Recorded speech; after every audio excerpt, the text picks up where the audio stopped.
لوگ آپ کو یہ کہتے ہوئے ملیں گے کہ یار میں نے اس بندے کے ساتھ بہت اچھا کیا تھا، اس نے میرے ساتھ اچھا سلوک نہیں کیا، اس نے میری قدر نہیں کی۔ وہ بھائی قدر کس بات کی ہو، سلوک کون سا؟ اور تھوڑے عرصے بعد تو دیکھے گا کہ تیری اولاد کا بیہیو بھی کچھ ایسا ہی ہو جائے گا جیسے اس بندے نے کیا ہے۔ وہ تو سے اونچا بھی بولے گی اور وہ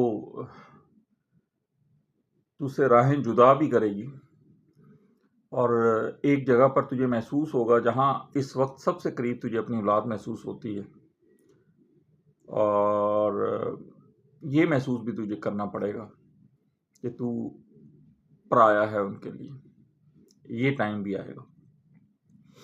تو پھر آخر میں ایک دن وہ بھی آنا ہے جس دن تیرے جسم نے بھی تیرے ساتھ بغاوت کر دینی ہے، اور تجھے محسوس ہوگا کہ تو اصل میں روح ہے، جسم بھی تجھ سے بے وفا ہو گیا اور قبر میں چلا گیا، اور جو تیری روح ہے وہ اپنے رب کے پاس واپس لوٹ جائے گی۔ تو چیزوں کو ریلائز کیا کر، شکوے نہ کیا کر۔